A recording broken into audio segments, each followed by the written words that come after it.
Hi there, folks. Welcome to another episode of Michael's Backyard Marina. Today, we're going to be pulling off this gearbox, pulling off this prop, looking for fishing line behind it, and we're going to be replacing the water pump on this 1986 90 horsepower. I've got this part off right now. 90 horsepower, 6-cylinder Mercury tower of power. We had it running in another video. If you follow my channel, you already know that. We also will already know that the water coming out of here, stream wasn't very strong. I'll clip to a video right now. You'll see that, and you'll see why I'm replacing the water pump. The components of the water pump are going to consist of a new pump impeller, housings, seals, O-rings, other rubber pieces, other gaskets, but we'll show you where all this stuff goes. First of all, we've got to get this gearbox off. I'm going to show you how to do that. First thing you do, put your throttle in forward gear. So this is, you can go this, but it won't go this way. So put it in forward gear. What that's going to do for you is that's going to help you when you go to reassemble this, with this already in gear, you'll be able to grab this and rotate it. Grab this right here and rotate it, and maybe possibly move the drive shaft to get it lined up to go back up into place. Make sense? Let's get started.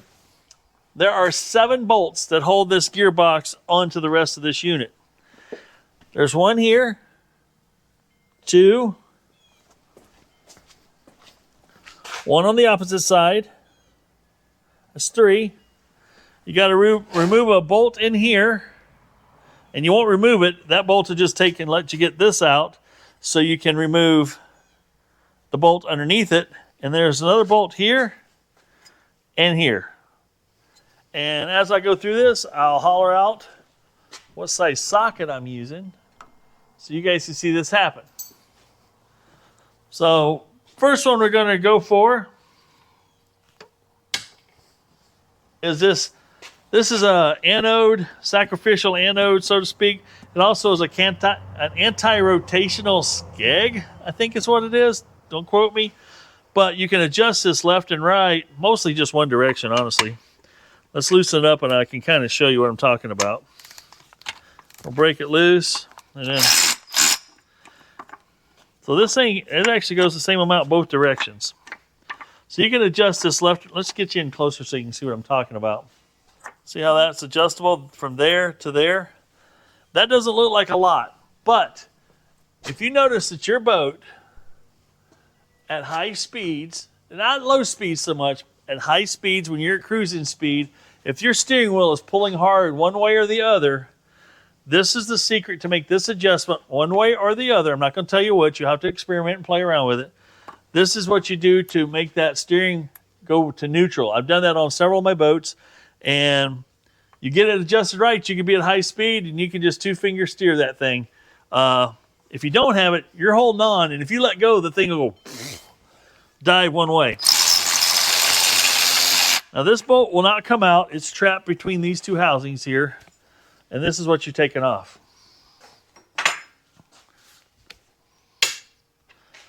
Underneath, by the way, that took a 1/2-inch socket.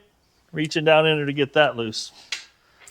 Some of the outboards I have, the inboard outboards, have an actual Allen wrench or hex drive in there. Next one I've got here is a 9/16 socket. I'm going to go ahead and get after these 2 here. Is it these 2? No, this one. Yeah, this one's 9/16 here. We'll break that loose. That bolt comes out. Next one are 2 5/8 heads. So get your 5/8 socket on it. Break them loose.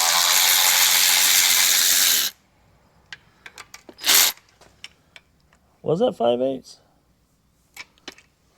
Oh yeah, it was. There's a washer and a nut there.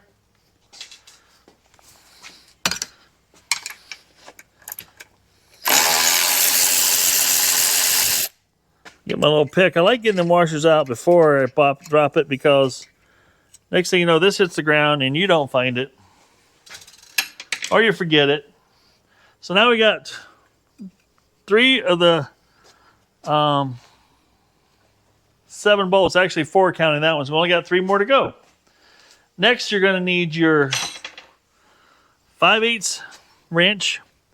I'm going to pull you in closer here in just a second. I'm going to show you something. We're going to take the one off the very front here. I was going to stand on the other side, but I realized that'd be in your way. There again, another nut and washer here on the very front.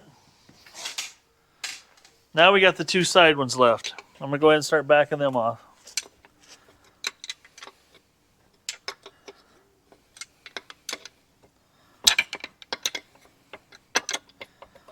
Now I did already disconnect. There's a little hose coming in here, a little rubber hose coming in here right in the top behind the bolt in the front. I've disconnected it from its little joint. That is your speedo connection.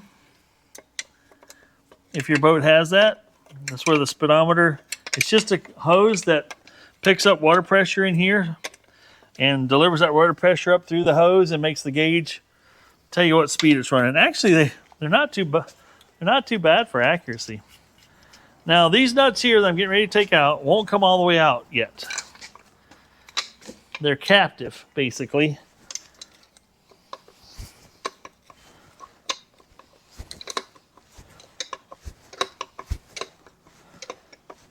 The other thing I did is I did trim this one all the way up here, and this has an actual lever here that you can swing up, and it supports it so your hydraulic cylinder isn't sitting there. You're not relying on just the hydraulics to hold it.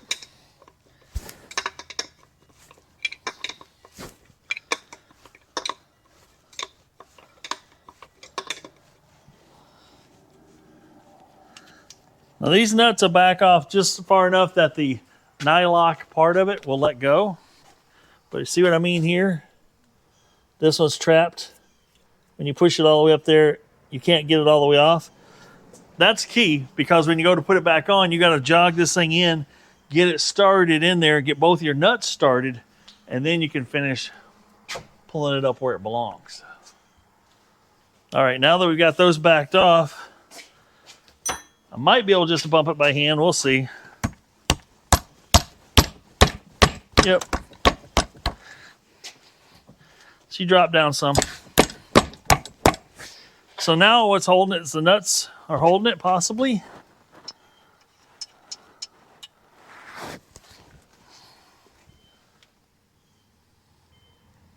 Yeah, it's separating pretty evenly all the way down.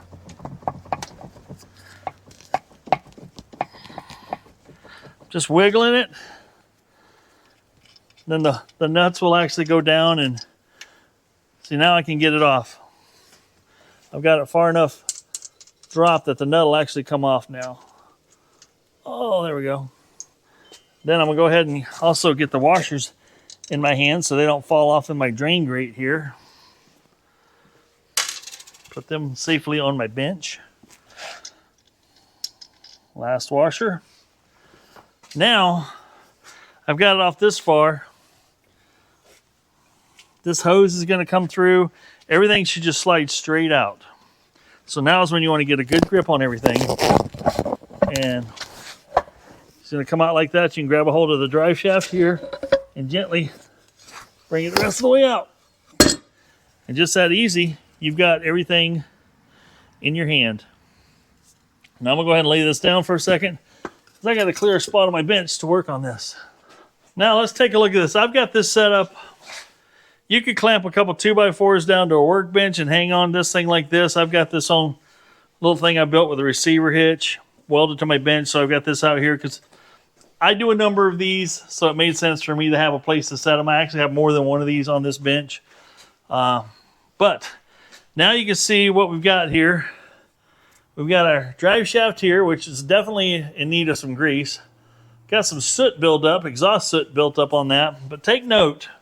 What I want you to take note of is this here is got a kick in it,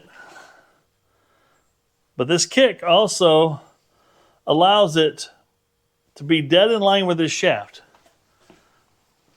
This is all going back up in here It's hard to see. There's a hole in there. Everything feeds up through on each side. And then you got the gear shifter is right there. That's a spline. That lines up with this spline right here. And that's what rotating that, when you pull that lever, rotating this is what shifts it in and out of gear. Now, this is one of the places you want to be particularly careful of. I'm going to blow all the loose debris off of it. I want to clean this drive shaft off pretty good first. I can go ahead and remove this tube, possibly. Oh, it's stuck pretty good. We'll have to get that out. This is tube. This, I think, comes, yeah, a new one of these comes with your kit. So as we take this apart, we'll have new pieces that we can use.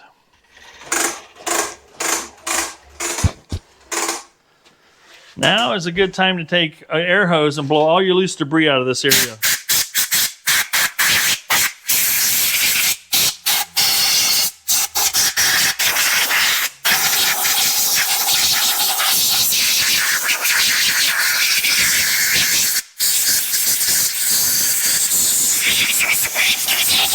Because when we pop this little housing off here and pull the bottom housing off, we're going to be exposing bearings and that go to the gearbox from this drive shaft. And we don't want any dirt and debris getting down there.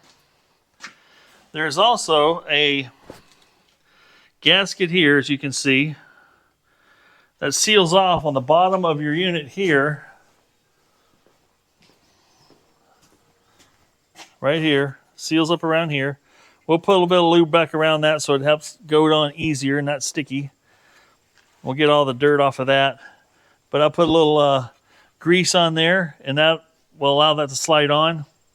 And naturally, you don't have to worry about it catching on fire or burning or melting this, typically, because water is pumped through your exhaust. That's what keeps that exhaust cool. Now we'll go ahead and take these. There's 4 here. We'll take this, and this off. We'll go ahead and we can remove this rubber O-ring here. We got a new one that comes in the kit. But this is going to be easy to remove once I clean this shaft up. Now I like to use brake clean. You guys use whatever you want to use, but I like taking brake clean. Now you can just soak a towel down here and use that as a rag, and it cuts through that soot and everything so well, and anything greasy. It's just, when I say brake clean, I mean brake cleaner. Now some of you like different brand names and stuff. That's fine. I have found this SuperTech brake parts cleaner from Walmart. It's about the best price you can get for brake cleaner, and it works just as good as the Brake Clean brand or any other brand that I've used. And I've tried them all that I have near me anyway, let's put it that way. But look at that, that cleaned that up really nice. That just tells you how nasty that thing was. It's actually a nice looking heat treated shaft. I'm guessing it's some sort of heat treated stainless possibly. Go ahead and clean the copper tube up while you're at it. Now this O-ring slides off so much easier because you're not fighting all that soot. And you're going to want it clean anyway when you go to pull the rest of the components in here off. There's a couple of tricks I'm going to show you when we're putting it back together that makes life so much easier. Now here I'm just making it a point to get the spline cleaned up, get all the trash, because we're going to re-lube that before we put it back in as well. You can also use this brake clean to lightly clean that rubber seal. That'll take all the goop and exhaust stuff off of it. I wouldn't soak it because it's rubber. I'm not sure how this brake clean would react to the rubber, or how the rubber would react to the brake clean.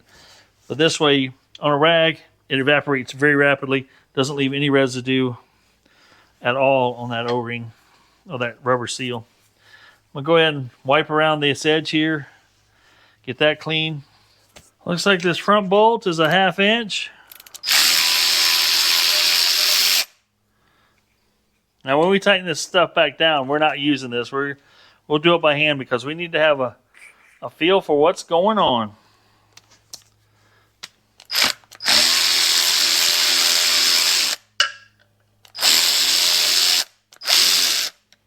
I got this other little guy back here. What size is it? Looks like it's about a 5/16.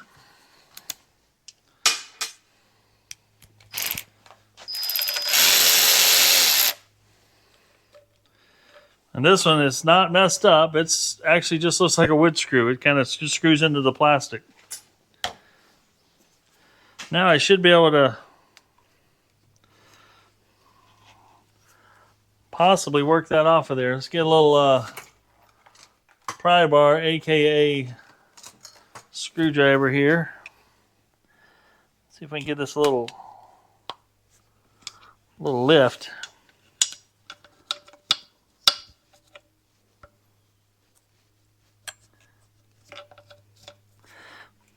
Now currently what I'm trying to do is separate the bottom and the top. I don't want to pry everything out of here just yet. I knew that washer was going to come off. Okay, I didn't know it, but I suspected it was a washer that was there. Let me go ahead and lift this off and out of the way. Oh, we definitely need to replace the water pump. As you'll see, you won't see a lot of crazy wear in here unless you've been pumping a ton of sand and stuff. Here again, we're going to put our copper tube back in, but not on this one. Now you want to be careful not to lose your key here. This will just slide right out. Look at this guy. You can see how this is all broken. It's lost all of its flexibility. It's not sealing. These things actually run slightly off center in order to pump. And when these curls aren't sealing and flexing out straight, let me get the other one and show you what it looks like. This is what it should look like. This is what this one looks like. And you can see that it can go, there's no top or bottom to these. They can go either way on this particular one. But you can see that right there, just, these things are just brittle. They're just tearing. That one has no visible cracks in it right there, right? Watch this. Oh, this one must have been already straightened a while. But yeah, these are all cracking right here. You could run this a little while on the water, but the bad part is when this starts breaking apart and that just tears off and that tears off just that simply, now you've lost half your water pumping capability. You will overheat and you will burn it down to the ground. So that's what that one looks like. Now the other thing you want to be mindful of is this key right here. There's a key right there that actually drives. Will sit right in here like this. So you can see that. If you can't see that, switch your screen to 4K. But yeah, that key will go in the flat of the shaft. I will put some grease on here when I put this all back together.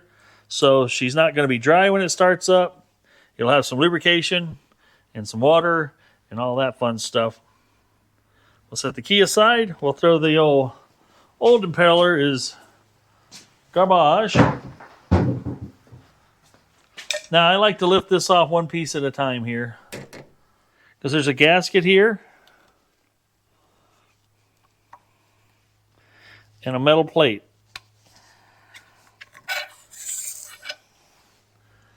And this is going to have a detent here, a dent here, raised on this side. The dent goes down because your impeller is going to run against this face. This is where it's picking up water.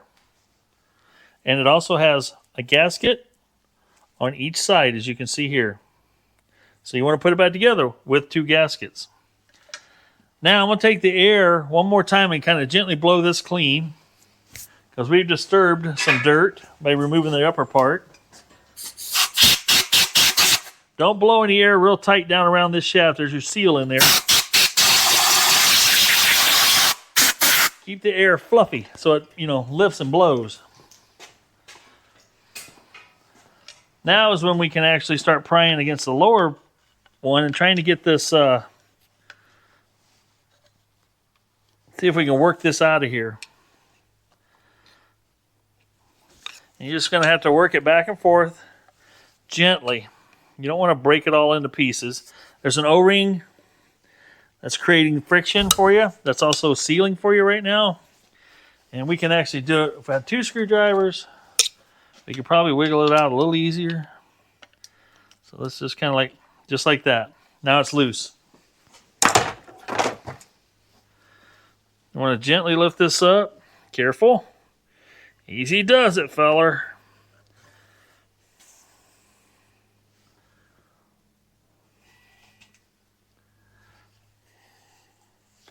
As you can see, this seal was toast.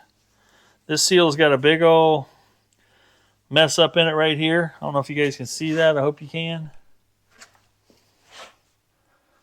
That seal is actually ripped right there, and that wasn't something I just did. That might have been letting some water in the gearbox.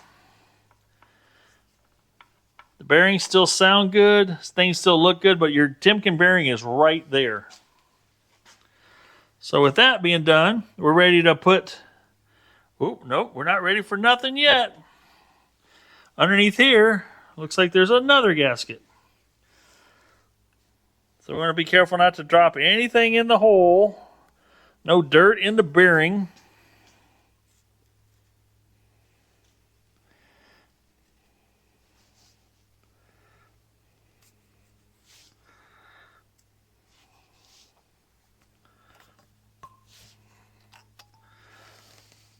We'll get that gasket out of there.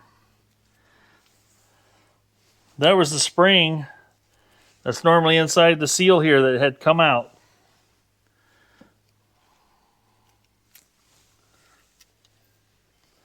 There's also shims under here, and those shims are important.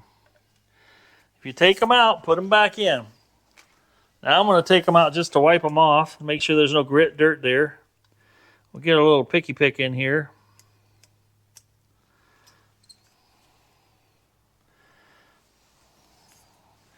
And those shims are in there for a reason. They actually set preset on the bearing, so that's why we want to be very careful with that. I'm going to wipe these off, clean them up, and then we'll put them back in. Now that that's flushed off clean, I want to stick this right back in there gently. There you go. Go to your home, little buddy. Now we'll make sure there's no dirt around this top surface here with my fingertips. Somebody said that it looked like that other oil I took out of here did look like a little bit of milkshake, but that thing should have been settled out if that's what it was.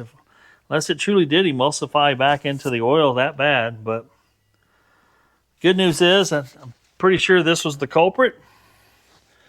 Letting some water get in the gearbox. Now we'll go ahead and put this gasket back in place. Now I'm going to coat this with some marine grease.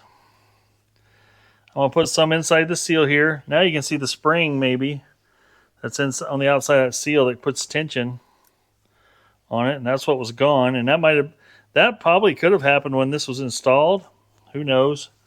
When you start dealing with things that are from 1986, you know, they're approaching 30 years old. You don't know what anybody has done to stuff. You just can't tell. Just making sure this O-ring is lubed up good so that it will go back in there without tearing is the goal. You gotta gently get it past the splines. Ooh. Hate to say it, but I'm going to put some lube on this whole shaft here a little bit just so this seal, because the seal fits well enough, it can just squeegee the lube off of it. So we're just going to help it out just a bit here. Oh yeah, that's much better. Well, I got to admit, I'm very disappointed. This brings me to a screeching halt. The old housing... had trouble getting this in. I couldn't get it in there. It's 2-inch 277.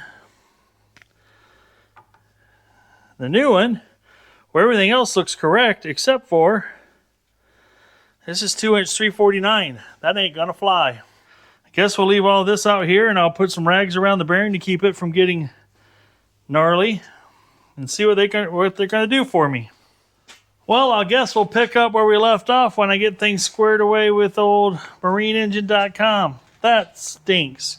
I was really hoping to get this thing back together today and run it today and move on with the rest of my projects.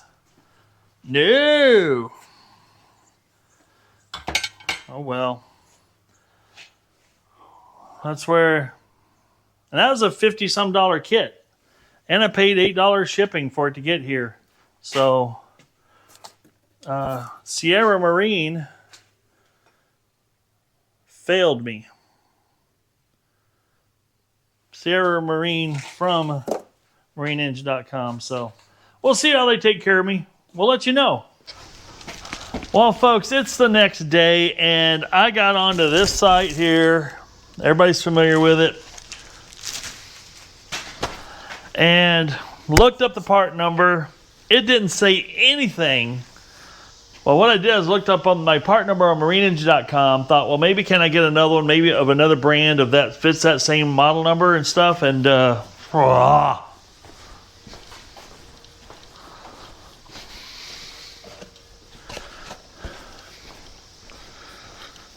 it mentions nothing in the ad. It says it swaps over this part number, but this says fits models 135 to 220 horsepower. Now, MarineEngine.com, put that in the garbage. MarineEngine.com has theirs. I typed in the actual model number, and this is what popped up. It said 90 to 115 horse. Well, that makes sense. They used all the same stuff.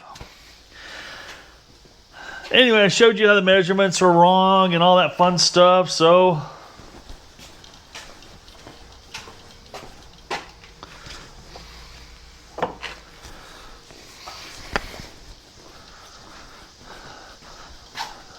I got a buddy that's got a mill and a lathe and all that fun stuff. I've got a lathe now, but it's not quite operational. So I always have scrap pieces of material laying around. So I took this piece of material here, turned it down so that it would fit into here, and have it so it fits, and the seal fits very snug. So I can actually push this on, and I put a notch in here so I could actually drive it with that little lug that's already on the back of this. So I did that, and I was able to machine the diameter down and put the groove at the right diameter to match my original one. So now this one should fit down in here like a dream. Everything else is identical. The only difference was this diameter and the O-ring. The seal diameter, all that stuff is the same. So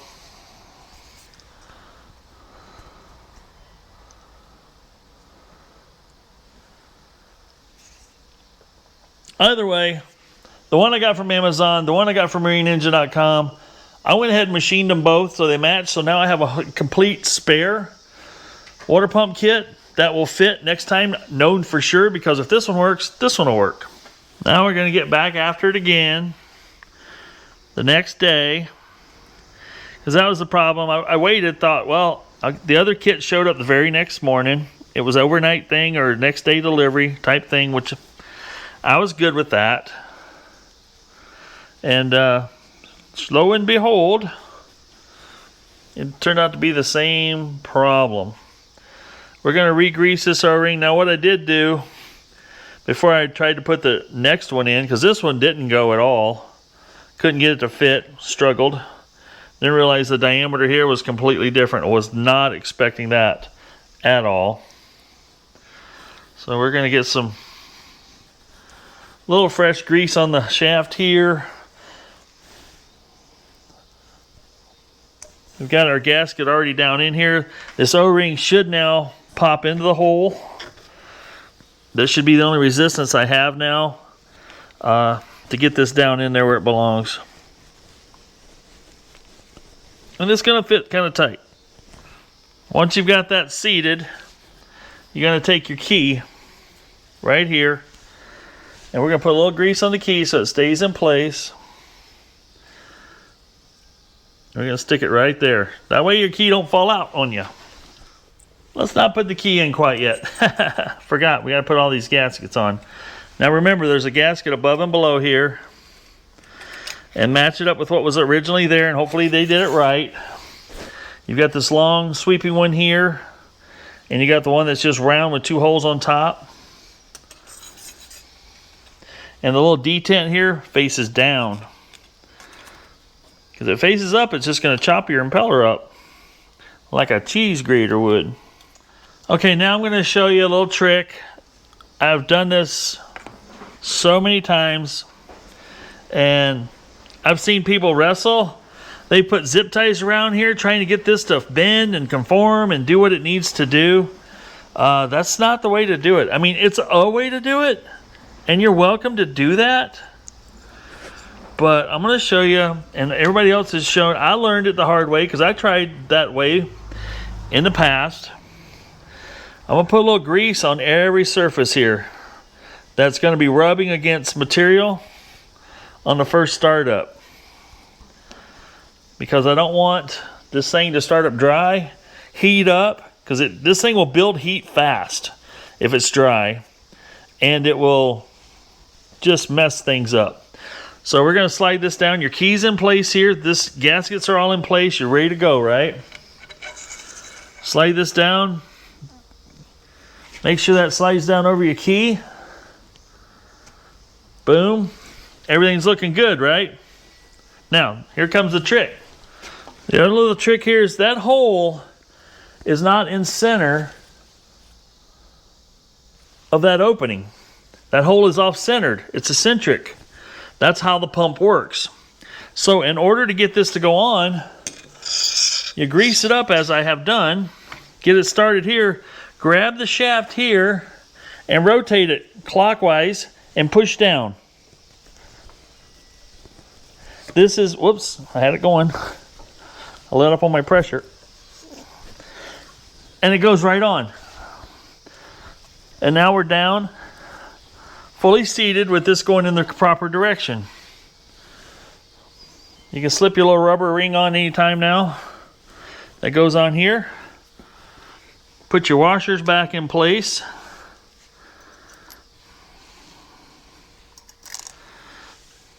And you want to just tighten these down, hand tight. Don't use an impact on it. Remember, this is a plastic housing and you could actually just crush it. Now do as I say, not as I do. I'm just gonna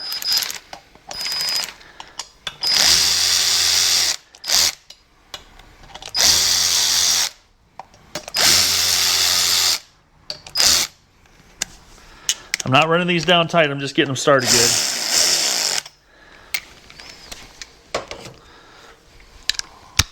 Now I'm going to bring feel into it so I can just see it's still turning freely.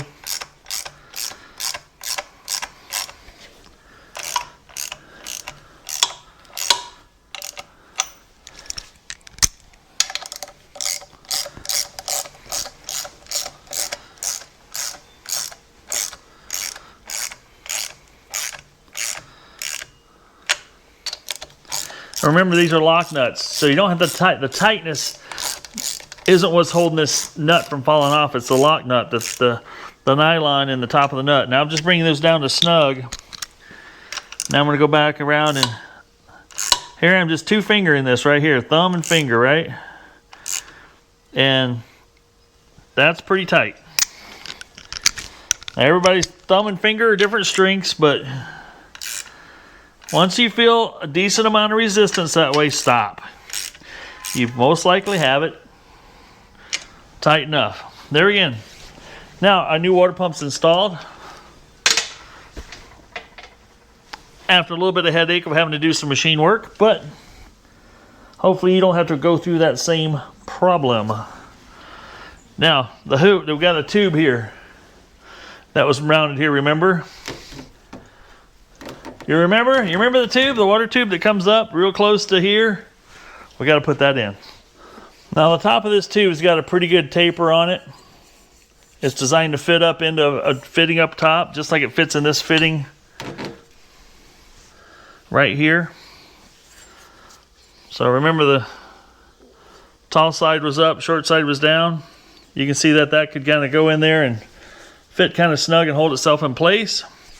This is actually designed to help pilot this tube into here and gets it centered up really nice.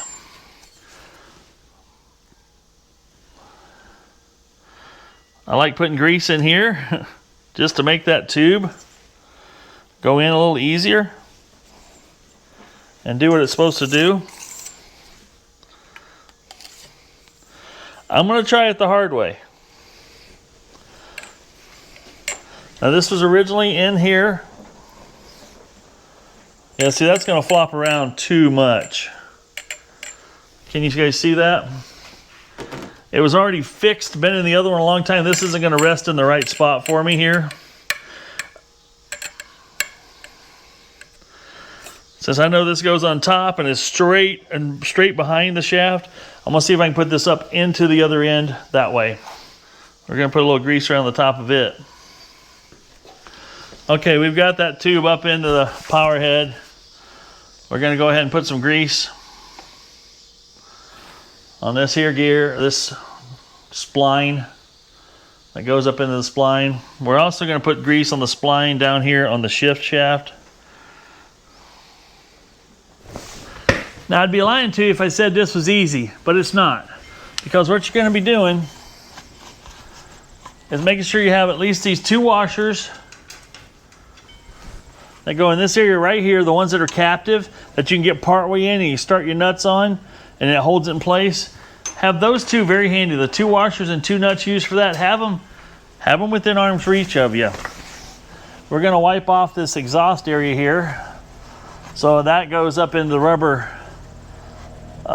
boot that seals this off better. We're going to be lining up several things. First, the speedo. That little rubber speedo piece is going to go right here, just below. Let me get you down here closer. It's going to go right in here. And it's hard to see because everything's black. But it's right underneath the shift shaft. Can I bring some light in on the subject? So right there in the middle of the shot is your shift shaft. Right below is the opening where your hose is going to go through for your speedo. And there should be plenty of room to get that in there. So you're lining that up, and then as you can see, my copper tube is right there. And the drive shaft's going to go right up below it. There's a whole piloted area right there below it that goes in. Water tube, shift shaft. Now, you see me sitting in a chair here. Well, that's because this is a good working height for this. I can actually cradle with my strength here, hold that gearbox, and get up here and shift it in and support my arms with my legs. You want to get in a comfortable position. You could strain yourself pretty bad trying to just muscle it because you're trying to line all this stuff up at once. If I said it was a one-man job, I'd be lying. If I said it was be easy, I'd be lying. But it can be a one-man job if you prep yourself right and, you know, just pay attention to what you're doing. Okay, as you can see, I've got the gearbox in my hand. I can lay it in my lap. Remember, this bolt right here, I hope I got you in the shot. This bolt right here, that holds your counter-rotational, your scag on there, or your sacrificial node. It works as that as well. It doubles as that. Kind of looking things over, and we'll see. Oh, man. So once you get the drive shaft up in there a little ways, it kind of helps support things. Now, as I get right here, this is my first time of trying it. I'm not saying I'm gonna get it right the first time. See, I can kind of guide this hose here up through this opening it needs to go through. And we just about got that through. And now I can reach up here with my finger and lift the tube up into the copper tube up into my white guide tube.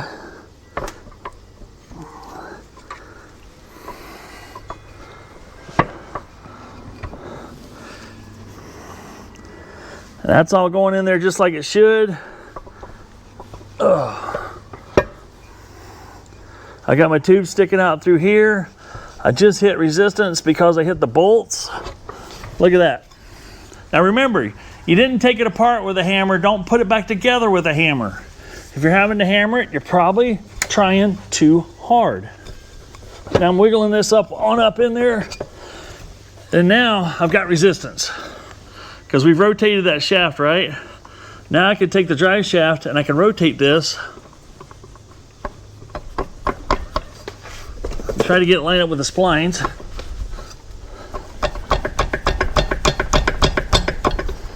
Come on, baby.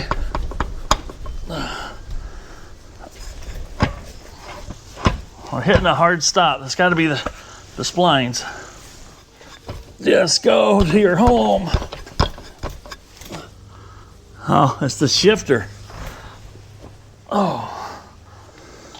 I need to reach up in there and lift that little shifter paw or the shifter spline. It just kind of like dangles in there. I gotta lift it up to get that in line. Please stay. I'm pretty sure I've got the drive splines aligned and it's hard to see.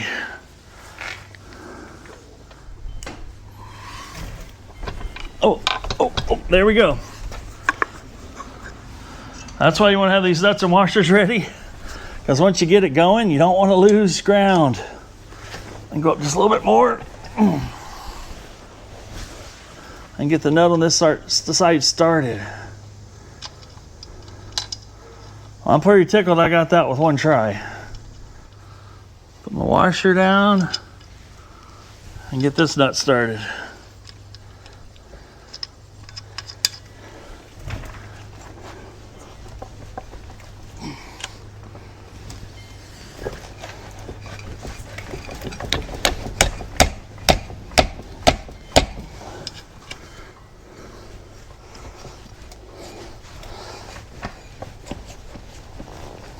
Everything fits pretty snug.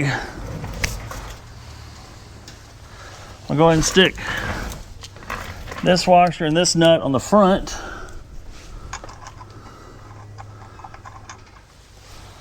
Now we got these two nuts down under here with their washers.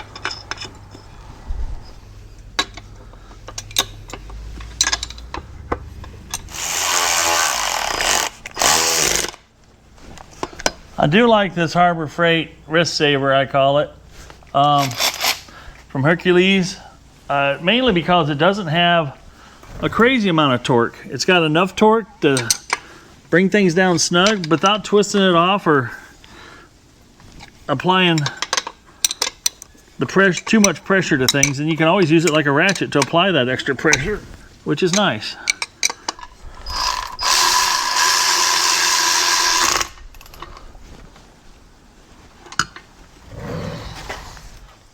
There we go, we got everything properly tightened. So she's all back together now.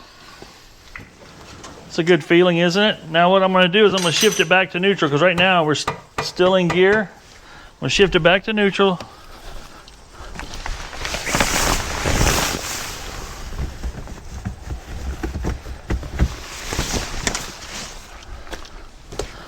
That will let me know that I got my shifter. Yep. We're back in neutral. That's good. All right, now it's time to take the prop off. Now I can see here that somebody didn't bend the locking tab into the locking spots, or it came out or something, but it's not where it belongs, I'll tell you that.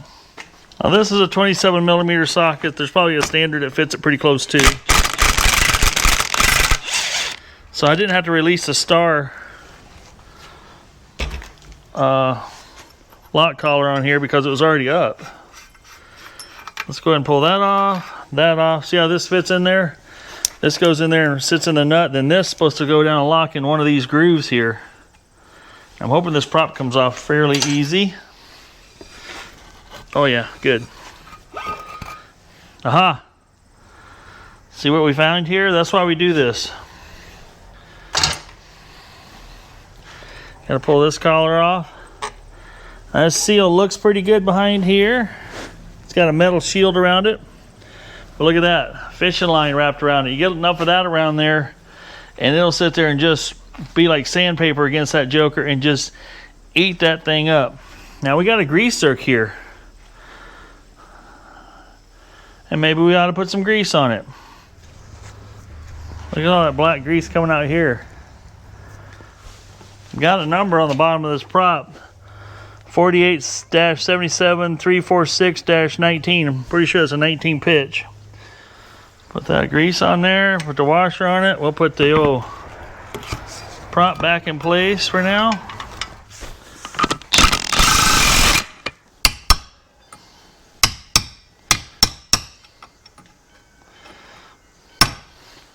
Now all that's left is to hook the muffs up to it, fire it up again, see if it's pumping better water than when it was before. She's running really, really good, folks. We'll fire it up one more time here.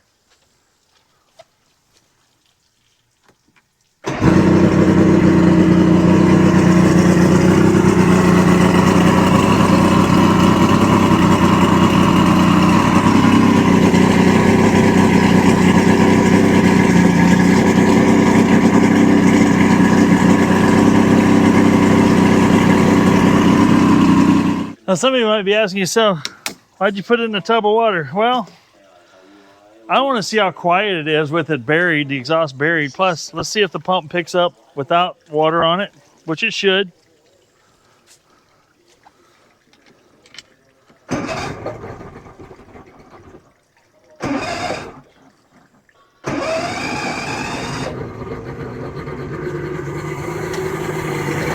That is so much quieter. Holy smokes. Pick up some water. There it goes.